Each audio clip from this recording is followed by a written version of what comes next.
Hello दोस्तों, three Linnaeus पर आपका स्वागत है। मैं फिर से आपके लिए एक रोमांचक कहानी के साथ आया हूं।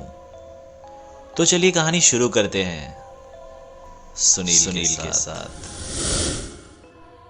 कनिका, जो दिन भर अपने जॉब पर रहना, शाम को कभी कभी अपने दोस्तों के साथ समय बिताना, कहा जाए तो भीड़ में एक कनिका।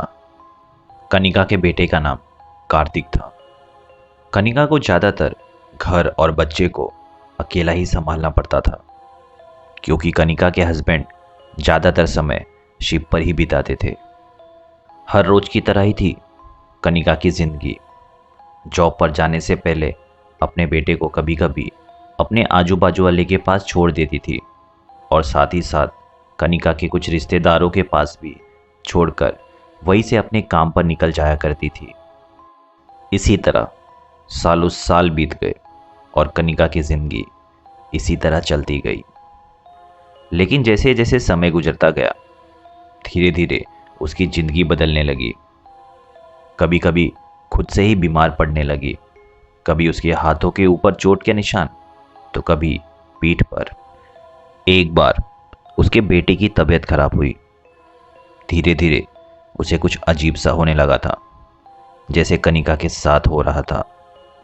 एक बार कुछ ऐसा हुआ कि कनिका की पूरी दुनिया ही बदल गई।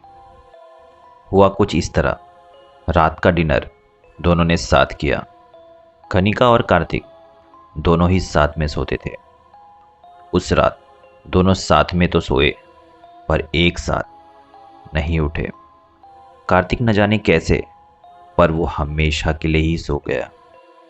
ये सारे घटनाओं का पता लगते ही कनिका का हस्बैंड अपने घर आ जाता है। कनिका और खुद के हालात को संभालता है। जब इस बात को कुछ महीना बीत जाता है, तब कनिका के हस्बैंड ने सोचा कि एक बार अपने काम पर जाकर वहाँ पर रिज़ाइन देकर और अपने सब सामान के साथ यहीं शिफ्ट होकर यहीं पर कुछ काम कर लेगा, क्योंकि कनिका को संभालना भी अब उतना ही जरूरी था।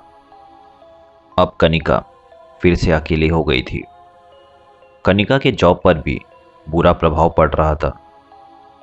कनिका को कुछ नहीं समझ में आ रहा था कि उसके साथ ये सब क्या और क्यों हो रहा है।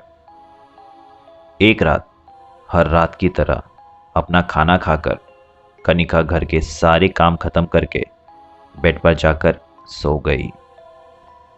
बड़ी मशक्कत करने के बाद कनिका को नींद आई। नींद आई ही थी कि दरवाजे पर किसी के खटखटाने की आवाज आई। पर नींद ऐसी थी कि उस आवाज को नजरअंदाज करके सोई रही। कुछ ही सेकंड में फिर से दरवाजा का खटखटाने की आवाज आई, और धीरे धीरे वो आवाज लगातार आने लगी, जिस पर कनिका को भी मजबूरी में उठना पड़ा। और सीधा दरवाजा खोला तो देखा बाहर कोई नहीं है, और टाइम देखने पर पता लगा रात के 12:07 हो रहे थे।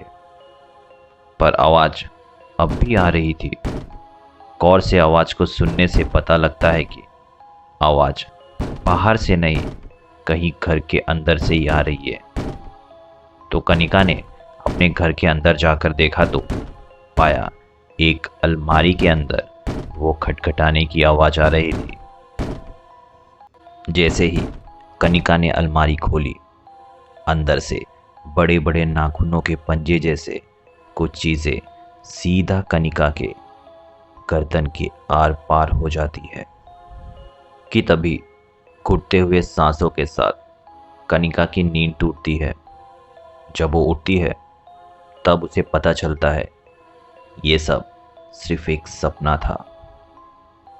पर कनिका डर के मारे पसीना पसीना हो गई, और तुरंत ही अपनी घड़ी की तरफ देखी तो उसने पाया कि अभी 12:05 हो रहे हैं। कनिका और डर गई। कनिका को अब सारी बातें समझ में आने लगी कि कैसे पहले भी उसको सपने आते थे, और वो सारे सपने हकीकत में बदलते हुए अपनी आंखों से कनिका ने देखा था, जैसे उसका बेटा कार्तिक भी ऐसे ही कुछ सपनों के बाद ही उसकी मौत हुई थी। ये सब सोचते सोचते अचानक वही अलमारी से जोरों से खटखटाने की आवाज आने लगी और समय हो रहा था 12:07।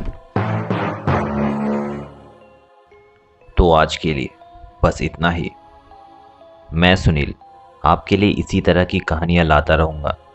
हमारे वीडियोस को ज़्यादा से ज़्यादा लोगों तक पहुँचाने में हमारी मदद करें। Thank you.